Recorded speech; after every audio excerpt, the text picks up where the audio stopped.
তো সোনামণিরা, তোমরাও যদি ফাতেমা ওমরের সাথে ইসলাম শিখতে চাও তাহলে এক্ষুনি আমাদের চ্যানেলটি সাবস্ক্রাইব করে দাও।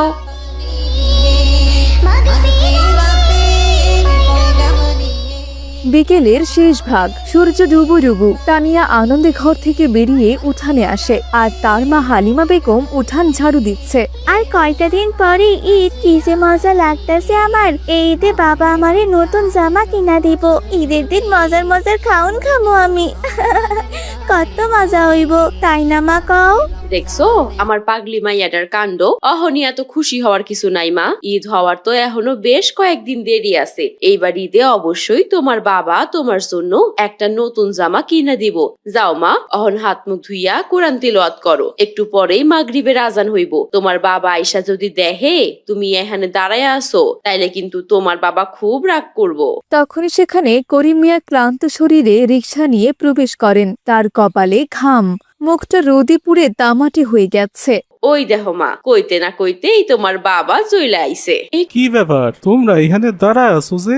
আর কিছুক্ষণ পরেই তো আজান হইব। হালিমা, তোমার তো এই সময় কোরআন তিলাওয়াত করার কথা। মা, তোমারে না আমি কইছি তুমি যদি পুরা রমজান মাস মিলা কোরআন শরীফ খতম দিতে পারো তাইলে আমি ঈদে তোমারে নতুন একখানা জামা কিনা দিমু। বাবা, ও বাবা, আমার তো কোরআন খতম দেওয়া প্রায় শেষের দিকে, আর মাত্র 3 পারা বাকি আছে। আশা করি রমজানের কয়দিনের মধ্যে আমি কোরআন খতম দিতে পারুম। তুমি কোনো চিন্তা কইরো না বাবা। তবে কিন্তু এবারিতে আমারে তোমার নতুন জামা কিনা দিতে হইব। শেষে আবার কইও না যে তোমার কাছে কোনো টাকা নাই। আমারে কিন্তু কিনা দেওয়ান লাগবো। চিন্তা কইরো না মা, আমি যখন কথা দিছি তোমারে নতুন জামা কিনা দিমুই দিমু। যাও মা, এখন তোমার মায়ের লগে গিয়া ইফতার রেডি করো। এরপর সবাই একসাথে অতি সামান্য খাবারে ইফতার শেষ করে। করিম মিয়া আবারও রিকশা নিয়ে বের হওয়ার প্রস্তুতি নেন। কি আপনি এটা কি করতেছেন? রিক্সা নিয়ে আবার যাইতেছেন যে? শরীরটা তো ভালো ঠেকতেছে না।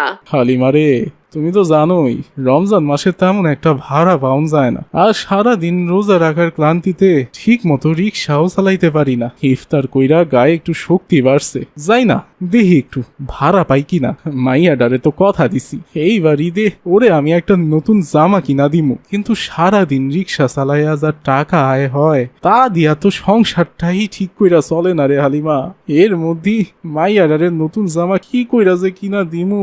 ওগো, চিন্তা কইরো না, ঈদের তো এখনো বেশ কিছুদিন দেরি আছে। এই কয়দিনের মধ্যে আল্লাহ তাআলা নিশ্চয়ই কোনো না কোনো ব্যবস্থা কইরাই দিব। যান, আল্লাহর নাম কইরা বেরিয়ে পড়েন, দেখেন কোনো ভাড়া টাড়া পান কিনা।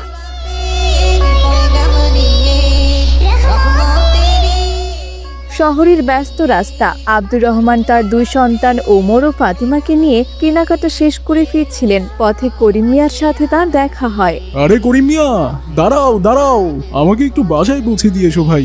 এই যে আমার বাচ্চাদের নিয়ে একটু মার্কেটে গিয়েছিলাম। আসসালামু আলাইকুম রহমান ভাই, কেমন আছেন? এই তো আলহামদুলিল্লাহ ভালো, তুমি ভালো আছো তো? এই দেখো আমার ছেলে ওমর আর মেয়ে ফাতেমা। আসসালামু আলাইকুম চাচা, আপনি কি রোজা রেখেছেন? ওয়ালাইকুম আসসালাম বাবা, রোজা তো আছি।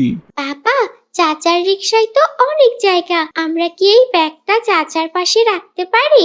গরিবের আবার ভালা দেন না, সারাদিন রোজা থাকার পরেও আবার রিক্সা নিয়ে বের হইতে হইছে একটু বাড়তি ইনকামের আশায়। সামনেই তো ঈদ, আর ঈদের মধ্যে তো অনেক খরচ, আপনি তো জানেনই। তার উপর আবার মাইয়াটা জেদ ধরছে, এবার ঈদে ওরে একটা নতুন জামা কিনা দিতে হইব।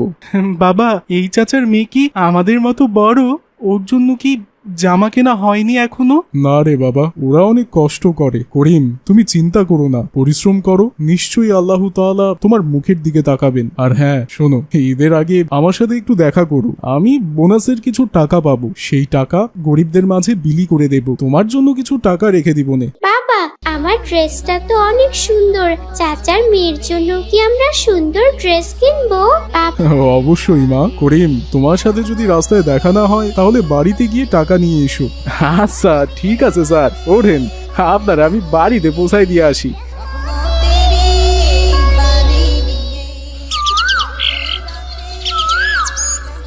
পরদিন সকালে করিম মিয়া যখন রিকশা নিয়ে বের হচ্ছিলেন, তানিয়া এসে পথ আগলে দাঁড়ায়। বাবা ঈদ তো প্রায় চইলাই আইলো, তুমি কিন্তু আজই আমার জন্য নতুন জামা কিনে আনবা। ওই যে পাশের বাড়ির রুবির বাবা ওর জন্য লাল রঙের জামা আনছে, আমি দেখছি। আমার লাগেও তুমি লাল রঙের জামা আইনা দিবা বাবা। তানিয়া মারে, ঈদের তো হনো বেশ কিছুদিন দেরি আছে। আমি আমার রক্ত বিক্রি কইরা হইলেও এবারের ঈদে তোর লেগা একটা জামা কিনমুই। মন দিয়ে আল্লাহর ইবাদত করো মা, আল্লাহর কাছে দোয়া করো আল্লাহ যেন তোমার বাবারে সুস্থ রাখেন। ঠিক আছে বাবা, আসসালামু আলাইকুম ওয়া রাহমাতুল্লাহ। সাবধানে থাইকো বাবা। পথে এক ধনী লোকের সাথে দেখা হয়। করিম মিয়া তাকে মার্কেটে নিয়ে যায় এবং 2 ঘন্টা অপেক্ষা করে।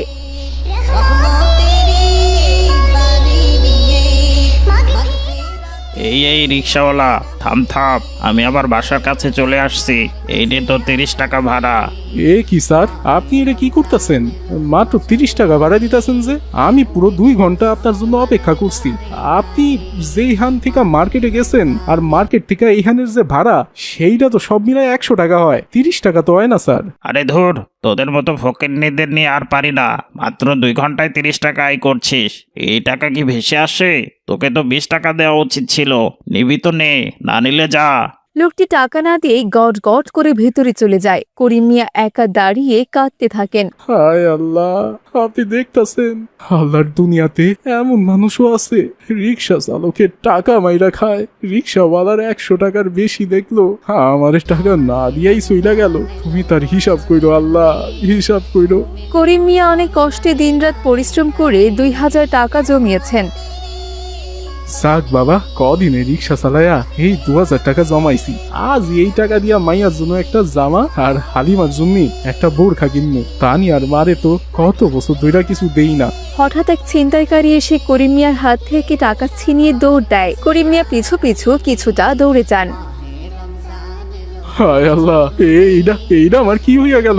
রোজা রাইখা অনেক কষ্ট কইরা টাকা জমাইছিলাম, এখন আমি আমার মাইয়াডারে কি জবাব দিমু? মাইয়াডা তো আমার আশায় বইসা থাকবো। হে আল্লাহ, তুমি কও আমি ওরে কি কমু? এমন সময় আব্দুর রহমান তার ছেলে ওমর এবং মেয়ে ফাতিমাকে নিয়ে সেখান দিয়ে যাচ্ছিলেন। তারা করিম মিয়াকে রাস্তার ধারে বসে কাঁদতে দেখে এগিয়ে আসেন। আরে এ কি করিম মিয়া, তুমি এখানে বসে কান্না করছো কেন? কি হয়েছে তোমার? বাবা দেখো, করিম চাচার তো হাত ছিলে গেছে। চাচা, আপনি কি পড়ে গেছেন? স্যার, ছিনতাইকারী আমার সব টাকা নিয়ে গেছে। আমার মাইয়াডার ঈদের জামার টাকাগুলাও ওরা নিয়ে গেছে। চাচার মেয়ের জন্য বুঝি এবার জামা কেনা হবে না? ও তো খুব কাঁদবে। বাবা, তুমি তো বলেছিলে আমাদের সাথে ওকে গিফট দেবে। কেঁদো না করিম মিয়া, আল্লাহ একজনকে দিয়ে কেড়ে নেন তো আরেকজনকে দিয়ে সাহায্য করেন। ওমর, ফাতেমা, তোমরা কি চাও তোমাদের ঈদের বাজেটের কিছু অংশ দিয়ে চাচার মেয়ের জন্য জামা কিনতে? হ্যাঁ বাবা, অবশ্যই। আমার নতুন জুতো না হলেও চলবে, আপনি চাচাকে সাহায্য করুন। আর আমি ওই যে লাল ড্রেসটা পছন্দ করেছিলাম, সেটা চাচার মেয়ের জন্য কিনবো। আপনারা আমার এত বড় উপকার করলেন। ফাতেমা মা, ওমর বাবা, তোমাদের দোয়ায় আজ আমি আমার মাইয়াডারে হাসাইতে পারমু। যদি এই নতুন জামাটা আমি আমার মাইয়ার জন্য না নিয়ে যাইতাম, তাইলে মাইয়াটা খুব কষ্ট পাইতো। মাইয়াটা আমার অনেক দিন ধরে কইতাছিল। করিম মিয়া আব্দুর রহমানকে নিয়ে রিকশা চালিয়ে আনন্দ মনে বাড়ি ফিরছিলেন। পথে মানুষের এক বিশাল জটলা দেখে তারা থেমে যান। করিম মিয়া, ওখানে কি হয়েছে? এত ভিড় কেন? থামাও তো। বাবা, ওখানে রক্ত দেখা যাচ্ছে। কেউ বোধহয় অ্যাক্সিডেন্ট করেছে। জটলা সরিয়ে করিম মিয়া ভিড়ের ভেতরে উকি দেন এবং তার কলিজা যেন ফেটে যায়। তিনি দেখতে পান তার মেয়ে তানিয়া রক্তাক্ত অবস্থায় রাস্তায় পড়ে আছে। হায় আল্লাহ, হে আমার কি হইয়া গেল? এইটা তো আমারই মাইয়া। মারে, তুই এখানে কি করতেছিলি? হ্যাঁ মারে, আমি তো তোর জন্য নতুন জামা নিয়ে আইছি মা। এই দেখ মা, এই দেখ নতুন জামা। তুই এটা কি করলি মা? এই দেখ না, একবার দেখ, একটা নতুন জামার জন্য তুই কেমনে প্রাণ দিলি। একটু দেখ, চোখটা খোল মা, চোখটা খোল। বাবা, ওই যে ড্রেসটা আমি ওর জন্য নিয়েছি, ওটা তো ও পরলো না। ও কেন শুয়ে আছে বাবা? বাবা, এটা কেমন ঈদ হলো? আমাদের খুশি কি তবে ওর রক্তে ভিজে গেল? বাড়িতে মেয়ের নিথর দেহ নিয়ে আসেন করিম মিয়া। আব্দুর রহমান ও তার সন্তানরা স্তব্ধ হয়ে পাশে দাঁড়িয়ে থাকে। মা হালিমা আকাশ ভেঙে পড়া কান্নায় ভেঙে পড়েন। ওগো, এটা তুমি কারে লইয়া আইছো? এই তো আমারই মাইয়া। আমার মাইয়ার কি হইছে? ওর সারা শরীরে রক্ত কেন? কি হইছে গো? কথা ক মা, কথা ক। এই দেখ, তোর জন্য লাল জামা আনছে তোর বাবা। তানিয়া তার মাকে বলছিল বাবার আসার সময় হয়ে গেছে, সে নতুন জামা দেখার জন্য আর তর সইতে পারছিল না। মা যখন ইফতারির প্রস্তুতিতে ব্যস্ত, তানিয়া চুপি চুপি বাবাকে এগিয়ে নিতে রাস্তার মোড়ে গিয়েছিল। তখনই এক দ্রুতগামী গাড়ি তাকে চাপা দিয়ে সেখান থেকে চলে যায়। সে শুধু তার বাবাকে দেখতে চেয়েছিল সে নতুন জামাটা দেখতে। বউ, এইটা আমাগো কি হইয়া গেল? আমার মাইয়া একটা নতুন জামার লাইগা এই দুনিয়া ছাইরা চইলা গেল। হায় রে নতুন জামা, এবার এই নতুন জামা কে পরবো? আমাদের ক্ষমা করে দিও, আমাদের ক্ষমা করে দিও তানিয়া আপু। আমরা তোমার হাসি দেখতে চেয়েছিলাম, রক্ত নয় আপু, রক্ত নয়। চারদিকে কান্নার রোল ওঠে। তানিয়ার নিথর দেহের উপর পড়ে থাকে সেই নতুন লাল জামাটি, যা সে কোনোদিন পরতে পারল না।